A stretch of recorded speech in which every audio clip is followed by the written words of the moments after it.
নমস্কার বন্ধুরা, অনুশ্রী রান্নাঘরে আপনাদের সবাইকে স্বাগত। আজ আমি আপনাদের সঙ্গে শেয়ার করব আলু দিয়ে পুঁটি মাছের একটা তরকারি রেসিপি। এই রেসিপিটি কিন্তু আপনারা গরম গরম ভাতের সঙ্গে পরিবেশন করতে পারেন। দুপুরবেলায় গরম গরম ভাতের সঙ্গে এই পুঁটি মাছ আলুর এই রেসিপিটি কিন্তু থাকলে জাস্ট জমে যায়। রেসিপিটি তৈরি করার জন্য এখানে দুটো মিডিয়াম সাইজের আমি আলু নিয়েছি, একটু লম্বা লম্বা করে একটু মোটা মোটা করে কেটে নিয়েছি। আর এখানে নিয়েছি 250 গ্রাম পরিমাণে পুঁটি মাছ। মাছটার ভালো করে আঁশ ছাড়িয়ে কেটে ধুয়ে পরিষ্কার করে নিয়েছি। এবার মাছে নুন হলুদ মাখিয়ে নেব। এরপর গ্যাস অন করে কড়া বসিয়ে দিয়ে দিয়েছি পরিমাণ মতন সর্ষের তেল। তেলটাকে কিন্তু এখানে ভালো করে গরম করে নিতে হবে, কেন কি পুঁটি মাছ বা ছোট মাছ ভাজার সময় তেলটাকে বেশ ভালো করে কিন্তু গরম করে নিতে হয়, নইলে কড়াতে বড্ড জড়িয়ে যায়।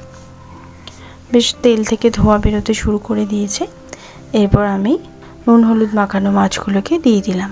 মাছগুলোকে একটা পিঠ আগে ভালো করে হতে দেব, তারপর উল্টাবো, নইলে মাছগুলো কিন্তু ভেঙে যাওয়ার সম্ভাবনা থাকে।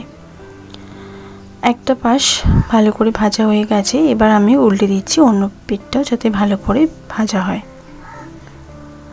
দুটো পাশই এরকম লাল লাল করে ভেজে নিয়েছি। মাছগুলোকে এবার তেল থেকে তুলে নেব।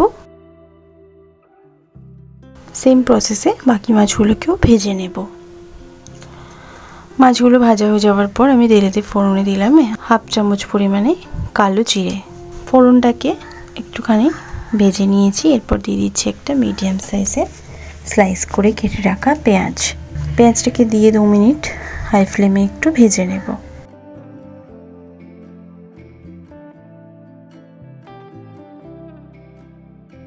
পেঁয়াজটা একটু ভাজা হয়ে গেলে আলুগুলো দিয়ে দিলাম। আলুগুলোকে দিয়ে একটুখানি নাড়াচাড়া করে নেব। 2 মিনিট সময় ধরে আলুটাকেও একটু ভেজে নেব। একটুখানি নাড়াচাড়া করে 2 মিনিট আমি লো ফ্লেমে ঢাকা দিয়ে দেব। ঢাকাটা 2 মিনিট পর সরিয়ে নিয়েছি। আলুটা আর পেঁয়াজটা কিন্তু আর একটু ভাজা হয়ে গেছে। এরপর আমি এখানে দিচ্ছি 1 চামচ পরিমাণে আদা রসুন বাটা। ভালো করে আদা রসুন বাটাটা দিয়ে কষিয়ে নেব, যাতে আদা রসুনের কাঁচা গন্ধটা বেশ ভালোভাবে কেটে যায়। আদা রসুনের কাঁচা গন্ধটা ভালোভাবে কেটে গেছে। এরপর আমি এখানে দিয়ে দিচ্ছি কিছু গুঁড়ো মশলা। 1/2 চামচ পরিমাণে দিলাম ধনের গুঁড়ো, 1/2 চামচ পরিমাণে জিরের গুঁড়ো, 1 চামচ পরিমাণে দিলাম ঝাল লঙ্কার গুঁড়ো, আর 1/2 চামচ পরিমাণে হলুদের গুঁড়ো, আর দিচ্ছি স্বাদ মতো নুন। নুন ঝালটা কিন্তু নিজেদের স্বাদ অনুযায়ী এখানে ব্যবহার করবেন। ভালো করে এই মশলাগুলোকে দিয়ে কষিয়ে নেব। দিচ্ছি একটা মিডিয়াম সাইজের স্লাইস করে কেটে রাখা টমেটো কুচি। আবারও সব মশলাগুলোকে ভালো করে কষিয়ে নেব। টমেটোটাও ভালো করে কষানো হয়ে যাবে। এরপর দিয়ে দিলাম ভেজে রাখা মাছ। মাছগুলোকে দিয়ে ভালো করে একটুখানি নাড়াচাড়া করে নিচ্ছি।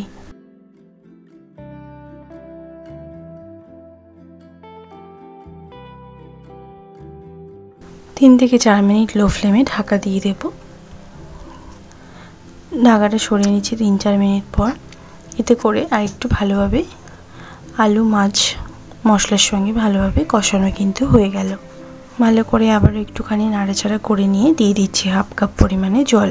জলটা খুব বেশিখানে দেব না, যাতে আলুটা ভালোভাবে সেদ্ধ হয় সেই পরিমাণেই জলটা আমি এখানে দেব।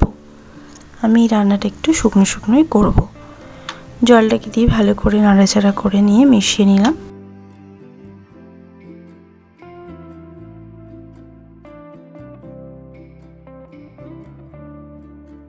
গ্রেভিটা কিন্তু ফুটে উঠতে শুরু করে দিয়েছে। এরপর 5 থেকে 7 মিনিট আমি মিডিয়াম ফ্লেমে ঢাকা দিয়ে রান্নাটা হতে দেব। 5 থেকে 7 মিনিট পর ঢাকাটা সরিয়ে নিয়েছি। আলুগুলো বেশ ভালোভাবে কিন্তু এখন সিদ্ধ হয়ে গেছে। দিয়ে দিচ্ছি সামান্য একটুখানি ধনেপাতা কুচি। আর গ্রেভিটাকে এবার একটু গ্যাসটা হাই ফ্লেমে করে গ্রেভিটাকে একটু ড্রাই করে নেব। গ্যাসের ফ্লেমটা হাই করে গ্রেভিটাকে একটু শুকিয়ে নিয়েছি।